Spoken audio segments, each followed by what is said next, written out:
Vamos a hablar con el diputado Oscar Agos Carreño del PRO de Córdoba, del bloque Encuentro Federal. ¿Qué tal, Oscar? Hola Mariano, ¿cómo estás vos? Muy buenos días. Muy buenos días, vamos por partes, ¿no? Primero, hay leyes ya sancionadas, como que pasaron por diputados del Senado, como el aumento a jubilaciones y el aumento a la discapacidad, ¿no? Digamos, a los fondos de discapacidad.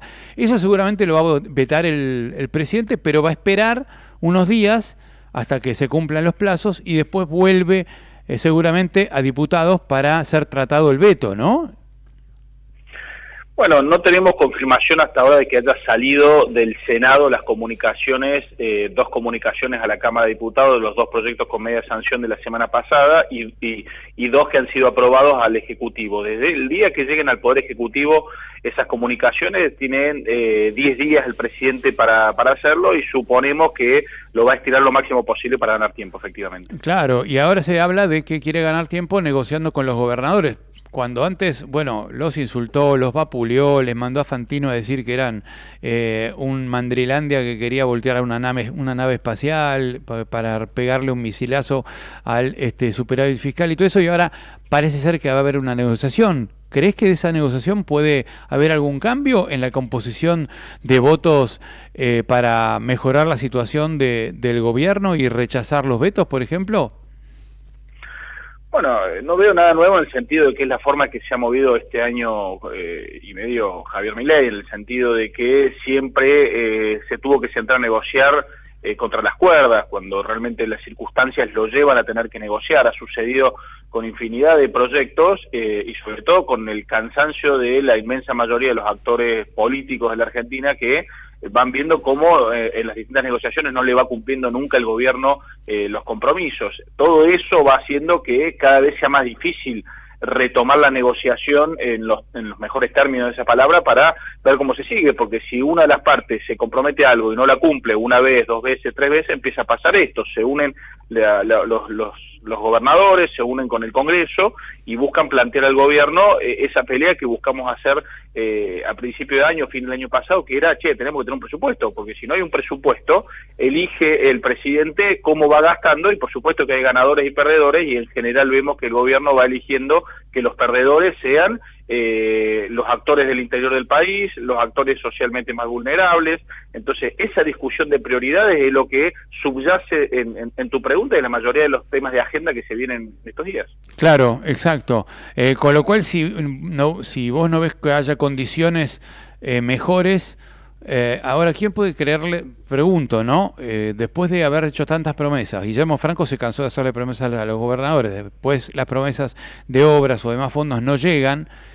¿Puede haber credibilidad como para negociar ahora en estos 10 días la aprobación del veto, por ejemplo? ¿Vos qué crees? ¿Qué feeling tenés?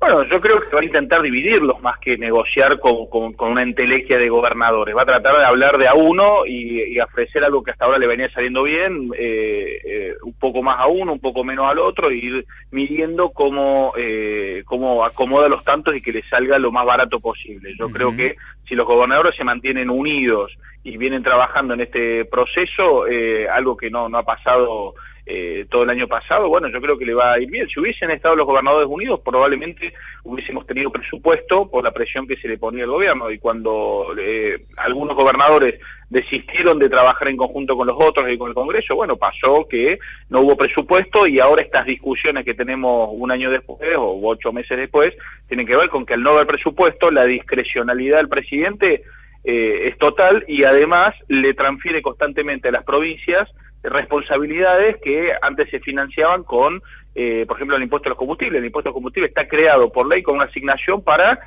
mantener rutas, y el gobierno no está manteniendo rutas, por lo tanto se ofende cuando le exijan que o mantengan las rutas o le manden los fondos a los gobernadores para que ellos mantengan la ruta. Bueno, esto no es una cuestión para ofenderse, es una cuestión de cumplir con la ley, cumplir con aquellas cosas que tienen que ver con el federalismo y que cada uno haga lo que le toca hacer, porque si no el déficit es lo más fácil del mundo. Es como que vos te patinás la plata en el casino y llegás a tu casa, no pagás la luz, no pagás el gas, no pagás nada y le decís a la familia, mira, me sobraron 10.000 pesos, vamos a comer afuera. Bueno, eso es lo que no es el déficit en el mejor sentido, claro, o en el correcto sentido. es un superávit de alguna manera mentiroso, porque es un superávit escondiendo gastos que deberían hacerse, porque si no está en juego la vida de los argentinos, porque ese mismo recorte se hace en salud, se hace en educación, y hay ya consecuencias, ¿no?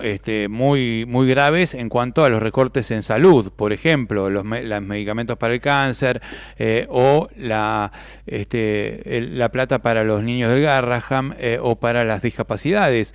Y hablando de eso, ahora viene a diputados lo que vos decías recién, el impuesto a los combustibles para distribuir en las provincias, y la distribución de los ATN.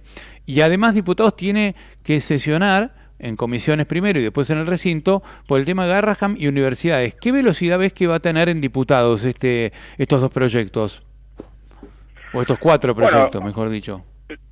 lo de Garraham y universidades, ya tenemos dictamen de la semana pasada, eso nos permite entrar en cualquier momento a sesionar con los dictámenes que están logrados, que se ha hecho un gran trabajo para que sean dictámenes lo más unificado posible. Si ven, hay varios, la verdad que estamos muy cerca de construir uno de mayoría que tenga los votos, y creemos que eso es algo muy bueno, y con un costo fiscal que, más allá de lo que opera el gobierno, es un costo digamos, mínimo al lado de la situación que ha generado el gobierno, pero al mismo tiempo le vamos resolviendo los problemas a la gente. Ahora, si a eso sumamos lo de los gobernadores, que hasta ahora los gobernadores no nos han pedido que avancemos, pero quizás tiene que ver con que Villarroel todavía no ha mandado a la Cámara de Diputados los proyectos. Bueno, lo que tenemos que analizar es si con los gobernadores pidiendo la sesión junto con nosotros logramos tener los 2/3 para no necesitar hacer comisiones previamente para aprobar los proyectos, porque si llegáramos a un número de 2/3 en una sesión, directamente podríamos transformar en comisión al Congreso, a la Cámara de Diputados, y con eso poder aprobar los textos sin necesidad de un dictamen previo. Bueno, es un desafío, hasta ahora no ha pasado de que está el gobierno de Milei, pero bueno, si nos unimos los que venimos desarrollando la estrategia de Garraham con el financiamiento universitario, más la fuerza de todos los gobernadores, sin duda llegamos a los 2/3. Claro, o sea que en una sesión se podrían tratar sin dictamen de comisión tanto Garraham como universidades, como los proyectos del ATN y de los combustibles líquidos, por ejemplo.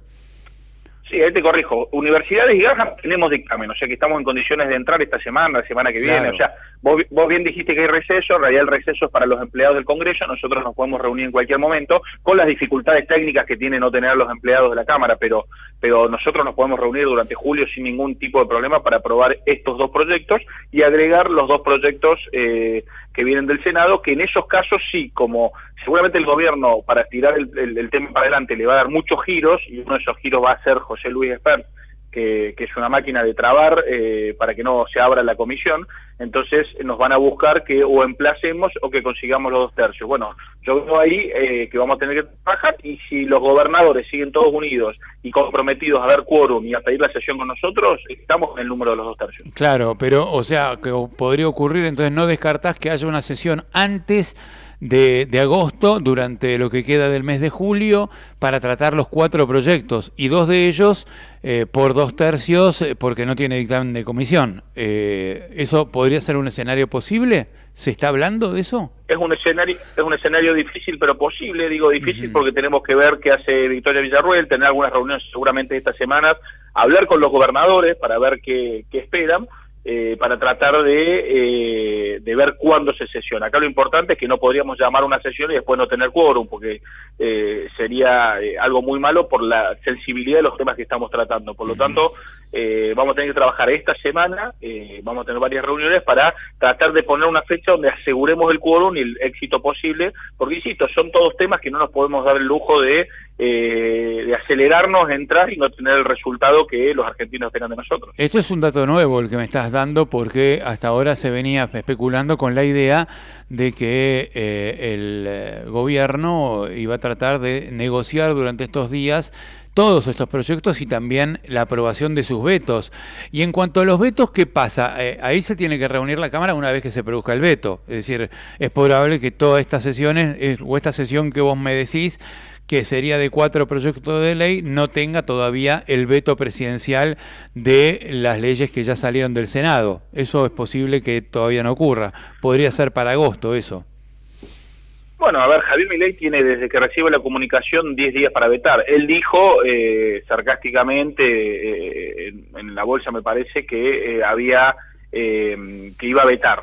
Lo que pasa es que él se va a tomar los días para vetar. Si él vetara el primer día, como hizo con alguna ley, y después hace un asado con los héroes y todas esas cosas que vemos que hace el presidente y se ufana de eso, bueno, esto iría más rápido, pero me parece que el gobierno, contra las cuerdas como está, va a buscar quebrar el bloque de los gobernadores, hablar de a uno, y para eso necesita tiempo. ¿Qué me parece que va a hacer?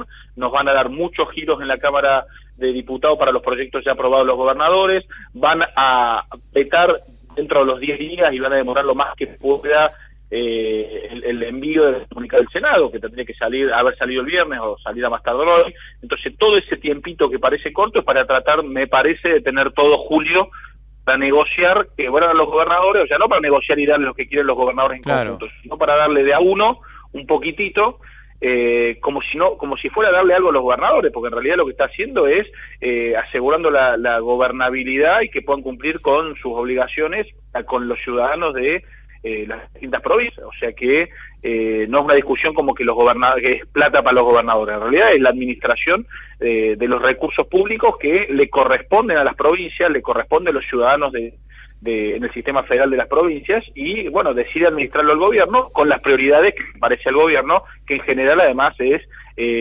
para los más ricos de la zona del Puerto y el AMBA, y no en una distribución federal y con los más vulnerables adentro, como los que se atienden en el Garrahan o estudian en una universidad pública. Bueno, pero además de todo este tema que hace a la relación nación-provincia, los fondos para las provincias y demás, está colándose en el medio el armado de listas, con lo cual el gobierno de Milei quiere imponerle a muchos de sus gobernadores amigos las listas enteramente violetas, y algo de eso pasó en Corrientes y explotó el acuerdo con Gustavo Valdés, ¿no?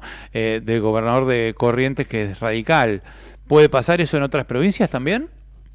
Sí, claro que eso puede generar algún ruido, y también está el cierre de la lista de la provincia de Buenos Aires, que en sí mismo tiene muchas particularidades. Claro que todo eso mete ruido, y sobre todo se especula con que el gobierno no le va a cumplir tampoco electoralmente a muchos de los gobernadores. Entonces, por supuesto que eso está o lo tenemos en la cabeza, porque además los gobernadores, como los diputados y los senadores, todos hacen política al mismo tiempo, y eso se cruza naturalmente. Yo lo que insisto es que en este tema vengo viendo bastante responsabilidad, o mucha responsabilidad, en el Congreso Nacional, más allá de los espectáculos que se ven, que en general tiene que ver con un espectáculo que monta el propio oficialismo para que se caigan sesiones, pero fuera de esos espectáculos que son grotescos en algunos puntos de una sesión, yo lo que vengo viendo es que los gobernadores están pidiendo lo que hace un año nosotros le proponíamos hacer con la ley de presupuesto de aquel momento que se cayó. Veo que el Senado como la Cámara de Diputados están aprobando proyectos con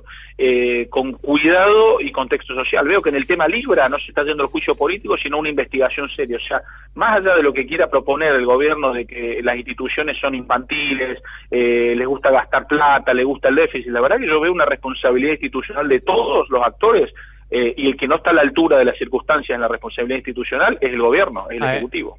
Ahora vamos a hablar del caso Libra, que te quería preguntar, pero antes te pregunto, ¿vos sabés si la sesión, tanto la del Senado como la que podría haber en diputados sin despacho de comisión autoconvocada, es válida desde el punto de vista del reglamento? Porque lo que atacan los libertarios es que la sesión que Villarruel presidió finalmente no era válida porque no estaba convocada por ella, la atacaron mucho a ella, impugnan la validez de la sesión. ¿Es impugnable la validez de la sesión del Senado, por ejemplo? No, para mí es una sesión válida. En primer lugar, si el presidente firma un decreto vetando, está ratificando que es una ley. Nadie no podría vetar algo que no es una ley. Claro. Si él considera que esto no corresponde, bueno, hay otros mecanismos. Ahora, claramente el veto es sobre leyes que fueron consideradas válidas. Si no, estaría argumentando su propia torpeza, si estaría vetando algo que no es ley a los ojos del presidente. Pero fuera de esa discusión, lo que hacen las dos cámaras en las sesiones preparatorias es acomodar ciertas reglas de funcionamiento de todo el año. Una de esas reglas es el día y horario de funcionamiento de forma ordinaria. El problema es que estamos acostumbrados a que en este gobierno y en otros, porque esto no es algo que han inventado ellos, no sean normales las reuniones ordinarias, que son generalmente los días miércoles, en el caso del Senado los miércoles y jueves. Ahora, las sesiones ordinarias no son autoconvocadas, como se dice, sino sencillamente es cumplir con lo que se hizo en una sesión preparatoria, que es decir, señores, nosotros vamos a trabajar en la producción de leyes tales días y tales horas. Esos días y esas horas se supone que tienen que estar sentados trabajando, haciendo leyes en el Senado. Ahora, han hecho eso y les parece algo extraordinario. Y sí, extraordinariamente, porque para manejar la agenda tratan de que no funcione de esa forma, pero no es ilegal que funcione de la forma que reglamentariamente tiene que funcionar. Bueno, y la comisión investigadora del caso Libra, ¿cómo sigue? Porque en la última sesión, que fue de un espectáculo grotesco, las chicas de la Cámpora se levantaron para increpar a Espert, pero dicen que lo que quisieron es voltear el emplazamiento a la comisión Libra que había pedido Maximiliano Ferraro de la coalición cívica. ¿Va a continuar la investigación en el caso Libra? Bueno, la verdad que tengo los días novedades que sugieren la importancia de seguir investigando, y también se nota, y ustedes, que en todas las sesiones que hay en la Cámara de Diputados queda muy expuesta la desesperación del gobierno para que en este tema no se investigue, incluso violando los antecedentes y el reglamento. O sea, vemos que el presidente de la Cámara no nos ha permitido votar en la sesión anterior a esa una moción que hice yo y que permitió destrabar, después de una negociación política, que continúe funcionando durante julio la comisión. Ahora, cuando lo intentó hacer Maximiliano Ferraro, básicamente lo mismo, no se pudo ni llegar a ese punto porque hubieron peleas grotescas. Entonces me parece que peleas grotescas que por supuesto que tiene que ver con intencionalidad, no es gente, porque hay gente que después se cruza por los pasillos y no se dice nada. Pero cuando están las luces encendidas, bueno, montan ese show.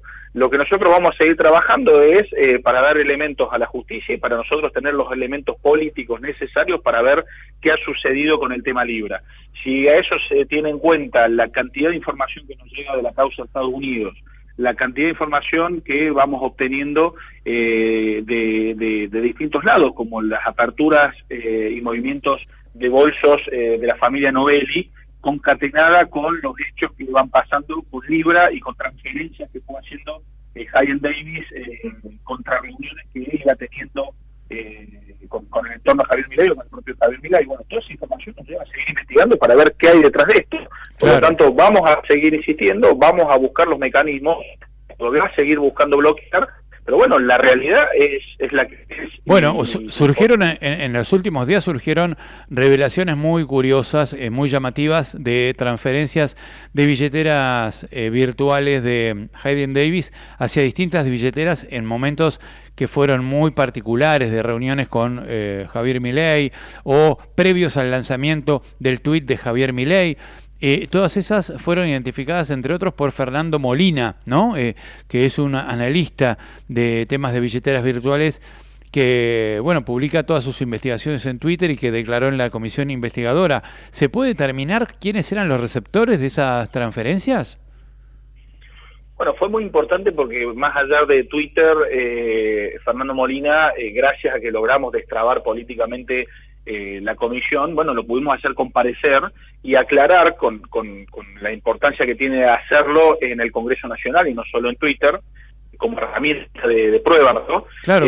Pudo aclarar varias cosas. Una de esas cosas es que es técnicamente viable y posible, y esta es una pregunta que yo le hacía, la identificación de quienes abrieron el pool de liquidez, esto es, los que hicieron las inversiones iniciales, inyectando dinero antes de que se hiciera el contrato Libra para que se pueda comprar, y que son los que después retiraron el dinero cuando fracasó o estaba fracasando la moneda, y eso hizo que se cayera el valor total y que, bueno, fuera un fracaso la cotización de la moneda. Bueno, es como son las mismas billeteras, con conocer quiénes iniciaron el pool de liquidez, podemos saber quiénes son los que las retiraron dinero. Interesante es que son cuentas que son multifirmas, es decir, que no involucran solo a una persona, sino que involucran al menos 3 personas que pueden mover los fondos, y eso nos permite ver, si hay gente del entorno de Milei detrás de él. De la misma forma que también hay que investigar, como dice Fernando Molina, aquellas transferencias que se pueden ir con los hechos, porque transferencias estas, desde una de las billeteras de Hagen Davis para el tema Libra, 40 minutos, 35-36 minutos después de la primera reunión que tuvo con Javier Milei en La Rosada, esa que subió la foto y que lo hizo conocido a Hagen Davis, sí. No pasó ni 40 minutos de terminar esa reunión que Davis agarraba el celular y hacía una transferencia.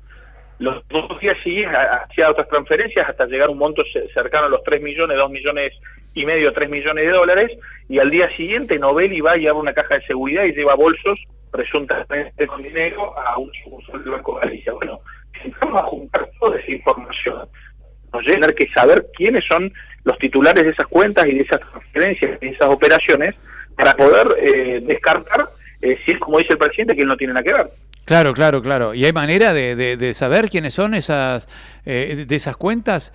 O, por ejemplo, si recibió una transferencia Mauricio Novelli, ¿qué hizo que sacara dólares y se las pusiera en la caja de seguridad, no? Sí, se puede saber porque técnicamente el Congreso, si logra funcionar si logramos que funcione la Comisión, o bien la Justicia Argentina, o bien la Justicia de Estados Unidos, puede pedir por un oficio a las empresas Kraken, Bybit, que identifiquen o den esta información que según las reglas de Estados Unidos las tienen que tener. Y a eso te sumo de que el fiscal Tayano recibió una respuesta en el mismo sentido que se le había preguntado sobre estas titularidades a Binance, que es una billetera que tiene base acá en la Argentina, sí. Y bueno, el fiscal Tayano no lo ha subido al expediente electrónico. Cuando se le preguntó, dijo que lo había enviado a una oficina técnica, desde el 21 de mayo está esa información dentro del expediente penal de Argentina. Lo que no se pudo ver si realmente contestó eso o falta alguna respuesta o falta alguna información, porque está siendo leída esa respuesta por una oficina técnica a la que le derivó